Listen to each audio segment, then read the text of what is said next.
തനിമയിലവരും വാഴുന്നു. അങ്ങനെ ഇരിക്കെ പപ്പുപിള്ളയുടെ കടയിലോട്ട് ഒരു ചെറുപ്പക്കാരൻ കടന്നു വന്നു. താടിയും മൂടിയും നീട്ടി വളർത്തിയ ഒരു ഹിപ്പി വേഷക്കാരൻ. അയാളുടെ കയ്യിൽ ഒരു നോട്ടീസ് വരായിരുന്നു. അയാൾ ആ നോട്ടീസ് ഉറക്കി വായിച്ചു. പ്രതീക്ഷിപ്പിൻ പ്രതീക്ഷിപ്പിൻ, മല്ലയുദ്ധ പോരാട്ടം വരുന്ന ഞായറാഴ്ച മയ്യനാട് ഹനുമാൻ വിലാസം സ്റ്റേഡിയത്തിൽ. മല്ലയുദ്ധം കേട്ടതും സ്വതവേ ഗുസ്തിക്കമ്പമാരായ പിള്ളയ്ക്കും അദ്രുമാനും ആവേശമായി. ആരൊക്കെയാ ഫയൽവാൻമാർ? അവർ ഒന്നിച്ചു ചോദിച്ചു. അഖില കേരള ഖാമ എന്നവർ നാട്ടിൽ അറിയപ്പെടുന്ന മേക്കാട് നാടുപിള്ള ഫയൽവാൻ. മേക്കാട് എന്ന് കേട്ടതും പപ്പുപിള്ള അഞ്ചാറ് ചാട്ടം. മേക്കാടിനാണെ നോക്കേണ്ട സാറേ, ആനേനെ കയ്യിലെടുത്ത് പന്താടുന്നവരല്ലേ മേക്കാട്. പക്ഷേ പിള്ളയുടെ ആ മേക്കാട് സ്തുതി അദ്രുമാനെ അത്ര പിടിച്ചില്ല. നിങ്ങൾ എതിരാരെന്ന് പരീക്ഷ പഞ്ചാബി പഞ്ചാരൻ മല്ലൻ മുഹമ്മദ് ഹുസൈൻ. ഹുസൈന്റെ പേര് കേട്ടതും അദ്രുമാന് 100 നാവായി. ഹുസൈൻ ആണെങ്കിൽ വെറുതെ നോത്തിട്ടേണ്ട പിള്ളേ, 5-6 മേക്കടഞ്ഞ് തഞ്ചത്തിൽ സൂപ്പാക്കിക്കോ. പിന്നെ ബ്രഹ്മ വിചാരിച്ച തൊടാൻ പറ്റുമോ മേക്കടന്? പിന്നല്ലയോ അങ്ങടെ ഹുസൈൻ. ബ്രഹ്മാവിന് സാധിക്കാ, ചിലപ്പം ഞമ്മടെ ഹുസൈന് സാധിക്കും. കുഞ്ഞുമതി ഇടപെട്ടു. പിള്ളേക്ക് കളിക്കേറി ബ്രഹ്മാനെ പറഞ്ഞാലുണ്ടല്ലോ. അതിടയിലാണ് അദ്രുമാന്റെ വക ഒരു 4 വരി. അല്ല കൊച്ചിക്ക, ഈ ഗമാന്ന് പറഞ്ഞാല് ഇസ്ലാമിന്റെ പേരല്ലോ. ഇസ്ലാമിന്റെ പേരെങ്ങനെയാ കാഫിർ വിട? അതിപ്പോ മനുഷ്യന്മാരെ പേര് മൃഗത്തിനിടയിലെയോ. ഇത് കേട്ടതും പിള്ളയുടെ ക്ഷമ നശിച്ചു. അയാൾ കുഞ്ഞുമൊയ്തി നേരെ കുതിച്ചു. പെട്ടെന്ന് കുഞ്ഞുമൊയ്തി മുന്നോട്ടിനായാലും പിള്ളയുടെ കാരണത്തരടി. അതാ പിള്ളയുടെ കൈ ചട്ടുകത്തോടൊപ്പം മേലോട്ട് വരുന്നു. അത് വന്ന് പതിച്ചത് കുഞ്ഞുമൊയ്തിന്റെ ശിരസ് പിളർന്നു. കൊണ്ട് അയാൾ താഴെ വിട്ടു. കണ്ടിരുന്ന അദ്രുമാന വിട്ടു. അയാൾ തന്റെ കയ്യിലുണ്ടായിരുന്ന ബീഡി വിട്ടുന്ന കത്രികയെടുത്ത പിള്ളയുടെ വയറ്റിൽ ആഞ്ഞു കുത്തി. ഒരൊറ്റ നിമിഷം കൊണ്ട് ആ ചായക്കട ചോരക്കടനെ മാറി. വാർത്ത കാട്ടി പോലെ പറഞ്ഞു. കേട്ടവർ ചായക്കട ഓടിക്കയറി. ഏതാനും നിമിഷങ്ങൾക്കകം അതൊരു വലിയ കലാപരിപാടി. കലാപക്കാരൊക്കെ തലവും വിലക്കും അക്രമവും അയച്ചുവിട്ടു. വീടുകളെയും കുടിലുകളെയും ദേവാലയങ്ങളെയും അവർ വെറുതെ വിട്ടില്ല. ആത്മമിത്രങ്ങൾ ബാധകളെ നിന്ന് കൊല്ലപ്പെടുന്നു. എങ്ങും അട്ടഹാസങ്ങൾ, പോർവിളികൾ, ദീനരോധനങ്ങൾ. ആ രാത്രി പുലരുമ്പോഴേക്കും ആ ഗ്രാമം ചുഴലക്കളിമയെ മാറിയുന്നു.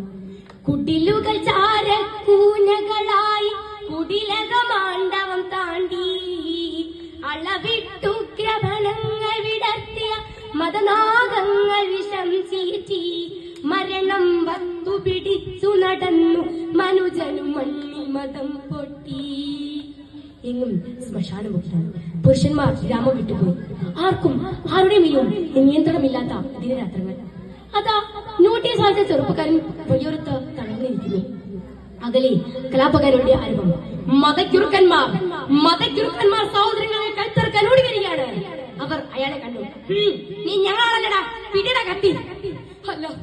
അല്ല, ഞാൻ ആരുടെയും ആളല്ല.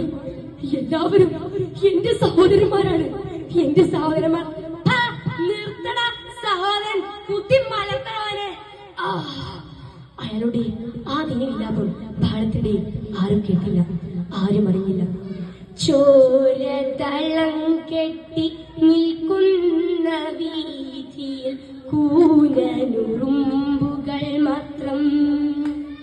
കൂരിരുട്ടിൽ നിന്നും കുത്തേറ്റുവാങ്ങുന്ന ദീനവിലാപങ്ങൾ മാത്രം. ദിവസങ്ങൾ കടന്നുപോയി. ഭ്രാന്ത് ശമിച്ചു. പിശാചുക്കൾ മാർഗം ചെയ്തിരുന്ന റോഡിലൂടെ മനുഷ്യർ നടന്നു നീങ്ങി. അതാ കുഞ്ഞുമതിന്റെ മകൻ മുഹമ്മദ് റോഡിലൂടെ നടന്നു വരുന്നു. കത്തിക്കറിയ കടയുടെ മുമ്പിൽ അയാൾ നിന്നു. ആ കണ്ണുകൾ നിറഞ്ഞൊഴുകി. അപ്പോൾ ഓളിമുളകവുമായി ഗോപാലൻ, അതെ പപ്പുപിള്ളയുടെ അനുജൻ, അവിടെ എത്തി. എന്തിനാ മുഹമ്മദേ നീ കരയണത്? ഇത് കണ്ട എങ്ങനെയാണ് ആ കരയാണ്ടിരിക്കുക? എന്റെ ഉമ്മാക്കും അനുസന്മാർക്കും ഞാൻ മാത്രമുള്ളൂ. എങ്ങനെയാണാ ഞാൻ അവരെ പോറ്റ? എങ്ങനെ കല്ലടാ? എന്റെ ഏട്ടനും നിന്റെ ഉപ്പയും ഒരമ്മ വെച്ച മക്കളെ പോലെ കഴിഞ്ഞവരാ. ആരാണ്ടോ എങ്ങാണ്ട് കുസ്തി പിടിച്ചതിന് തമ്മിൽ വഴിക്കിട്ട് തമ്മിൽ തല്ലി മരിച്ചു. കിറുക്കലാണത്, കിറുക്ക്. ആ കിറുക്ക് ഈ നാട് മൊത്തം വ്യാപിക്കുകയും ചെയ്തു. നഷ്ടമാർക്ക് നമുക്ക് തന്നെ. പോയൊരു പോയി. നമുക്കും ജീവിക്കണമെടാ. നമുക്ക് ഇവിടെ തന്നെ 2 കട കെട്ടിപ്പടുത്താലോ? എന്തിനാടാ നമുക്ക് 2 കട? നമുക്ക് ഒറ്റ കട മതി, ഒറ്റ കട. ആ സുഹൃത്തുക്കൾ ഓലയും മുളകവും വെച്ച് പുതിയ കട കെട്ടിപ്പടുക്കുകയാണ്. മതസൗഹാർദ്ദത്തിന്റെ പുതിയ കാറ്റ് ആ ഗ്രാമത്തിലേക്ക് വീണ്ടും വീശി വന്നു. വയക്കെല്ലാം മറന്നിട്ട് മുഹമ്മദും ഗോപാലനും വഴിവക്കിൽ ഒരു പങ്കുകട തുടങ്ങി. പൊടിച്ചായ കുടിച്ചു കൊണ്ടലവിയും അനന്തരും തുടക്കത്തിൽ ഒരു ബോർഡൻ എഴുതി വെച്ചു. മതക്കുറക്കന്മാർക്ക് ഇവിടെ പ്രവേശനമില്ല, മനുഷ്യർക്ക് സ്വാഗതം, അവർ ഉറപ്പിച്ചു പറഞ്ഞു. പ്രിയമുള്ളവരെ, മതക്കുരുക്കിനെ മനസ്സിൽ പ്രവേശിക്കാൻ പറ്റുന്ന ലോകത്തിൽ നമുക്ക് ജീവിക്കണം. മതമേതാലും മനുഷ്യനായാൽ മതി എന്നുള്ള കുറിന് സ്മരിച്ചുകൊണ്ട് നിർത്തട്ടെ. നന്ദി, നമസ്കാരം.